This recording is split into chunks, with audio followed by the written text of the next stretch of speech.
Subscribe कीजिए हमारे channel Balaji competition गुरु को और पाएं लेटेस्ट अपडेट सबसे पहले। इस बेल आइकन को जरूर प्रेस करें ताकि नोटिफिकेशन मिलती रहे। जय हिंद दोस्तों, मैं दीपेंद्र आपका स्वागत करता हूं हमारे YouTube चैनल बालाजी कंपटीशन गुरु पर, जिसमें हम लोग बात करेंगे हिस्ट्री के एक महत्वपूर्ण टॉपिक तुगलक वंश पर। पिछले वीडियो में हमने तुगलक वंश का पार्ट 1 देखा था। आज हम लोग बात करेंगे तुगलक वंश के पार्ट 2 पर। वहाँ पर हमने मोहम्मद बिन तुगलक तक बात की थी। आज हम लोग बात करेंगे फिरोज शाह तुगलक से। अब मोहम्मद बिन तुगलक के बाद में फिरोज शाह तुगलक क्यों शासक बनता है, इसका एक प्रमुख कारण था। कारण ये है कि उसका कोई उत्तराधिकारी नहीं था और फिरोज शाह तुगलक ये मोहम्मद बिन तुगलक का चचेरा भाई था, अर्थात गयासुद्दीन तुगलक के भाई रज्जब का पुत्र था। तो फिरोज शाह तुगलक का जो मूल नाम है वो है कमालुद्दीन नीरो। कमालुद्दीन नीरो ये इसका मूल नाम था। और मोहम्मद बिन तुगलक की जो मृत्यु हुई थी वो हुई थी ठट्टा में। तो जो फिरोज शाह तुगलक का जो पहला जो राज्याभिषेक हुआ था वो हुआ ठट्टा में हुआ, और दूसरा राज्याभिषेक हुआ था वो अगस्त 1351 में दिल्ली में हुआ था।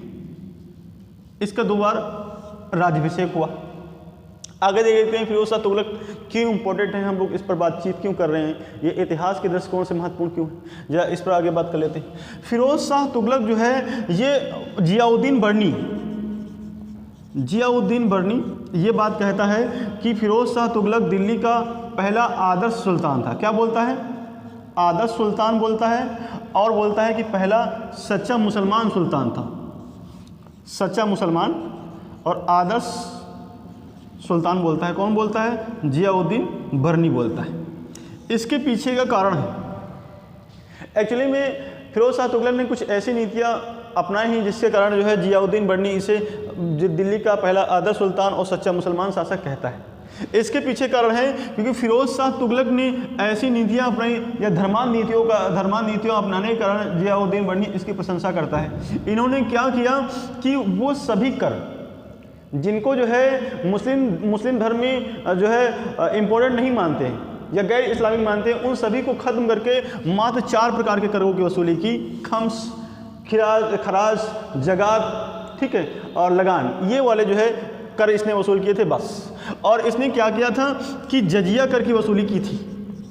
जजिया कर की वसूली की थी जो है ब्राह्मणों से भी। ब्राह्मणों और महिलाओं पर जजिया कर नहीं लगता था, लेकिन फिरोज शाह तुगलक ने ब्राह्मणों पर भी जजिया कर लगाया है। दूसरी बात है, इसने जो है हिंदुओं को एक उपाधि थी, इसका नाम था जिम्मी।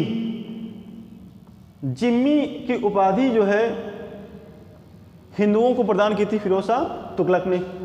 आगे देख लीजिए, फिरोज शाह तुगलक ने क्या किया था कि जो है शासक बनने के बाद में मोहम्मद बिन तुगलक के समय पर जो भी किसानों को ऋण बांटे गए थे उन सभी को उसने माफ़ कर दिया। और उसके अलावा उसने क्या किया कि जो है मोहम्मद बिन तुगलक ने जो भी जो है कठोर दंड विधान लागू किया था उन सबको उसने रद्द करवा करके उदार दंड विधान उसने जो है लागू करवाया। ठीक है, तो उदार दंड विधान प्लस जो है उसने तकावी जो है बोलते थे ऋण को, तो तकावी उसने माफ़ कर दिया और दंड विधान उसने उदार बनवाया। ये इसने काम किया था। और इसके अलावा जो महत्वपूर्ण काम किए जो फिरोज शाह तुगलक ने, फिरोज शाह तुगलक को जो है हेनरी इलियट, कौन? हेनरी इलियट और एल्फिंस्टन, इन दोनों ने कहा है कि जो है फिरोज शाह तुगलक जो है दिल्ली सल्तनत का अकबर था। दिल्ली सल्तनत का अकबर ऐसा क्यों कहा? इसके पीछे कारण है क्योंकि जो है फिरोज शाह तुगलक ने कोई भी ऐसा राज्य के लिए अभियान नहीं किया जो उसके राज्य विस्तार के लिए हो। उसने जो है जन कल्याण को ऊपर रखा, जल कल्याण को उसने ऊपर रखा था। इसीलिए जो है हेनरी इलियट और एल्फिंस्टन ने जो है इसे जो है जन कल्याणी शासक होने के कारण दिल्ली का अकबर कहा है। ठीक है, और देख लीजिए,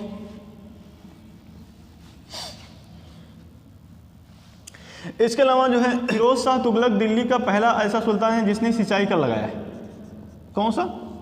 सिंचाई कर लगाया है, जो कि पूरे फसल का 10% हुआ करता था। ठीक, और फिरोज शाही तुगलक ऐसा सुल्तान है जिसने उलेमा वर्ग उलेमा वर्ग या उलमा वर्ग को जो है इसने जो है राज्य के प्रशासन में विशेष वरीयता दी। और इसने किया था, और इसने ये किया है कि जो है खुतबा, इसने क्या किया कि जो है दिल्ली के सभी सुल्तानों को जुमे की नमाज में खुतबा में नाम सम्मिलित करवाया था, लेकिन इसमें जो है कुतुबुद्दीन ऐबक को इसने सम्मिलित नहीं करवाया था। कुतुबुद्दीन ऐबक का नाम इसमें शामिल नहीं करवाया था, ये इसने काम किया था। फिरोज शाह तुगलक ने जो है दीवान बंदगान, कौन सा? दीवान बंदगान विभाग की स्थापना की। ये क्या विभाग था? ये था दास विभाग। इस विभाग का प्रमुख काम होता था कि दासों की भर्ती करना और उन पर नियंत्रण स्थापित करना।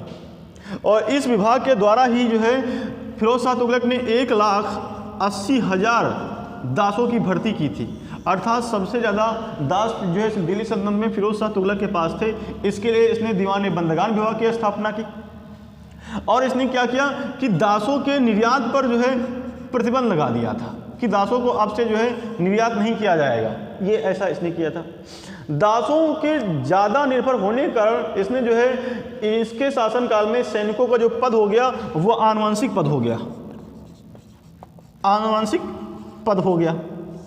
आनुवंशिक पद हो जाने के कारण जो है फिरोज शाह तुगलक को मध्यकालीन भारत का जो है सबसे भ्रष्ट शासनकाल माना जाता है। तो फिरोज शाह तुगलक का शासनकाल सबसे भ्रष्ट शासनकाल माना जाता है। किसका? दिल्ली सल्तनत का सबसे भ्रष्ट शासनकाल माना जाता है। और कहा जाता है कि इसने घूसखोरी को खुद बढ़ावा दिया था। सबसे भ्रष्ट शासनकाल, घूसखोरी को स्वयं बढ़ावा दे रहा है। दीवान बंदगान की स्थापना की, सबसे ज़्यादा जो है 1,80,000 जो है दासों की भर्ती की और दासों के निर्यात पर जो है प्रतिबंध लगा दिया। सैनिकों के पद आनुवंशिक कर दिए। और देख लीजिए फिरोज शाह तुगलक ने जो है राज्य की आमदनी का रजिस्टर तैयार किया था। किसने तैयार किया था? फिरोज शाह तुगलक ने राज्य की आमदनी का रजिस्टर तैयार किया। ठीक। फिरोज शाह तुगलक ने और काम किए थे कि जो है जो मुस्लिम स्त्रियां हैं, मुस्लिम स्त्रियां, उनको जो है मजार पर, मुसलमान स्त्रियां, उनको जो है मजार पर जाने की मनाही कर दी। मजार पर जुमे की जो है रात में लोग जाते हैं चिराग विराग जलाने के लिए, उस पर इन्होंने उन पर जाना मना कर दिया। और उसने क्या किया कि ताजिया निकलवाना भी मना कर दिया। ताजिया निकालना मना कर दिया। और इसने क्या किया? इसने किया कि जो है मुसलमान स्त्रियों के भरण पोषण के लिए इसने जो है खैराती विभाग की स्थापना की। खैरात विभाग की स्थापना की, जिसमें जो है मुस्लिम दीन दुखियों की हेल्प की जाती थी इसके तहत। और इसने और ये किया कि खैराती दवाखाने की स्थापना करके जो है जो बीमार लोग हैं, खैराती दवाखाने के तहत जो बीमार लोग हैं उनका इलाज किया गया, ये किया गया। और इसने जो है रोजगार दफ्तर, क्या? रोजगार दफ्तर की स्थापना की।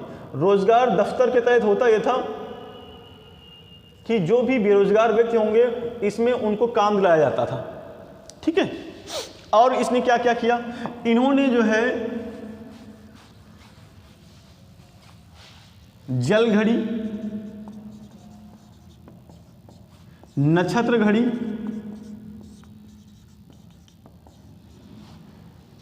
जल घड़ी, नक्षत्र घड़ी, धूप घड़ी आज का इन्होंने आविष्कार करवाया था दिल्ली में। ठीक है। और इन्होंने क्या किया? इन्होंने शिक्षा में व्यावसायिक पाठ्यक्रम लागू किया, अर्थात वाणिज्यिक शिक्षा लागू की, व्यावसायिक पाठ्यक्रम लागू किया। इन्होंने ये महत्वपूर्ण काम किया। व्यावसायिक शिक्षा प्रारंभ की थी इन्होंने दिल्ली सल्तनत में। इसके अलावा और कौन से काम किया? इन्होंने लगभग 300 प्रकार के नगरों की स्थापना की। 300 प्रकार के नगरों की स्थापना की, जिसमें जौनपुर, फिरोजपुर, हिसार ना, ये कुछ महत्वपूर्ण नगर हैं जिनकी स्थापना की थी। इसके अलावा फिरोज शाह तुगलक ने जो है टोपरा, ये अंबाला, और इसके अलावा मेरठ, ये दो अभिलेख हैं, टोपरा अभिलेख और मेरठ अभिलेख। ये अशोक के अभिलेख हैं जिनको जो है फिरोज शाह तुगलक लेके आता है दिल्ली लेकर के आता है। और यहाँ तक कि मेरठ अभिलेख को जो है फिरोज शाह तुगलक बोल देता है सोने का स्तंभ। क्या बोलता है? सोने का स्तंभ बोलता है, ये कहता है। ठीक है, और देख लीजिए आगे। इसके अलावा इन्होंने इतने नगरों की स्थापना की, इसके लिए उजले हेग ने ये कहा है कि ये फिरोज शाह तुगलक जो है रोमन सम्राट आगस्टस के समान जो है भवन निर्माता था, क्योंकि इन्होंने इतना सब कुछ जो है निर्माण किया। और तुगलक काल में सबसे ज़्यादा स्थापत्य कला का जो विकास होता है वो फिरोज शाह तुगलक के शासनकाल में ही होता है। सबसे ज़्यादा स्थापत्य कला का विकास होता है। और इनकी धार्मिक नीतियों का कारण जो है आरसी मजूमदार ये कहते हैं कि फिरोज शाह तुगलक सिकंदर लोदी, कौन सा लोदी? सिकंदर लोदी और औरंगजेब का अग्रज था। औरंगजेब या पूर्वगामी या अग्रज था, ऐसी बात बोलते हैं। यानी कि ये कहने की कोशिश करते हैं कि जो है धार्मिक कट्टरता का प्रारंभ जो है फिरोज शाह तुगलक ने प्रारंभ करवाया है। फिरोज शाह तुगलक ने कोई भी ऐसा अभिमान नहीं किया है जो कि उसके राज के विस्तार के लिए हो। ठीक है, और लेकिन एक बात और है कि फिरोज शाह तुगलक के शासनकाल में कोई भी मंगोल अटैक नहीं हुए, कोई भी मंगोल आक्रमण हुए ही नहीं थे। ये एक बात महत्वपूर्ण रहेगी। इसका जो है अभियान जो ठट्टा में ही हुआ था, सबसे लंबा अभियान हुआ था। और इन्होंने क्या किया था, ये अपनी जो है बुढ़ापे की वजह से 1387 में जो है राजकुमार मोहम्मद जहानुमा नामक एक राजकुमार को सुल्तान बनाता है। हालांकि फिरोज शाह तुगलक ने अपना जो है उत्तराधिकारी फतेह खां को घोषित कर रखा था, लेकिन फतेह खां की मृत्यु होने के बाद में राजकुमार मोहम्मद जहानुमा शासक बनता है। लेकिन होता क्या है कि इसके दास इसको एक्सेप्ट नहीं करते हैं और ये फिर से हटा दिया जाता है। इसी समय जो है फतेह खां का एक दूसरा पुत्र, इसका नाम होता है गयासुद्दीन तुगलक, और ये अगला शासक बनता है गयासुद्दीन तुगलक के नाम से। और गयासुद्दीन तुगलक से ही जो है गयासुद्दीन तुगलक द्वितीय के नाम से जो है ये अगला शासक बनता है। और यहीं से परवर्ती मुगल शासक बनने स्टार्ट हो जाते हैं। और परवर्ती मुगल शासक 1388 से लेकर के 1412 तक रहते हैं। तो ये वाला इसकी बात करते हैं हम लोग। परवर्ती मुगल कालों में सबसे जो पहला शासक है वो है गयासुद्दीन तुगलक सेकंड, गयासुद्दीन तुगलक द्वितीय, ये पहला शासक है। लेकिन ये भी पहला शासक तो है, ये 1388 टू 1389 तक ही रहता है, अर्थात एक ही साल रहता है। और एक दास रहता है जिसका नाम तो है रुकनुद्दीन जुंदा। इसके नेतृत्व में जो है विद्रोह होता है और उसमें गयासुद्दीन तुगलक दूसरा वाला मारा जाता है। इसके बाद में क्या होता है, एक अबू बकर शासक बनता है, अबू बकर शाह। ये शासक रहता है, ये भी मात्र एक साल तक ही रहता है, 1389 टू 90 तक ही ये शासक रहता है। इसके बाद में क्या होता है कि इसके बाद में फिर से फतेह खां का लड़का होता है, इसका नाम होता है नसरुद्दीन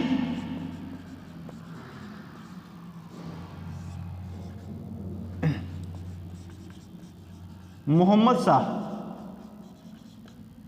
ये शासक रहता है 1390 टू 1394 तक, ये थोड़ा लंबे समय तक शासक रहता है। इसकी मृत्यु के बाद में क्या होता है कि इसका लड़का होता है बड़ा वाला, इसका नाम होता है हुमायूं। नसरुद्दीन मोहम्मद शाह का लड़का होता है बड़ा वाला लड़का, इसका नाम होता है हुमायूं। इसने जो है अलाउद्दीन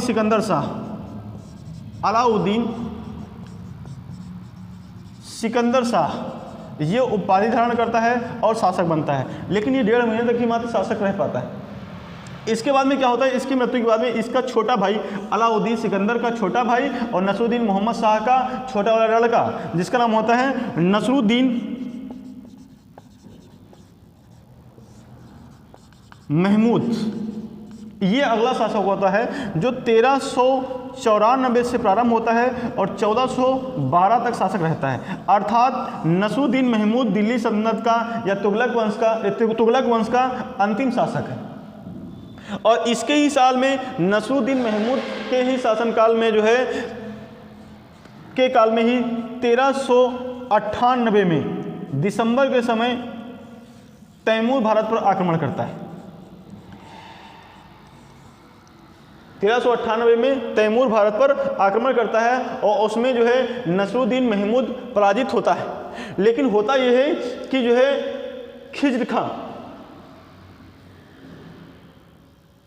खिज्र खां को तैमूर जो है अपने जो है प्रशासन की जिम्मेदारी दे करके तैमूर वापस चला जाता है। और इधर नसरुद्दीन महमूद खां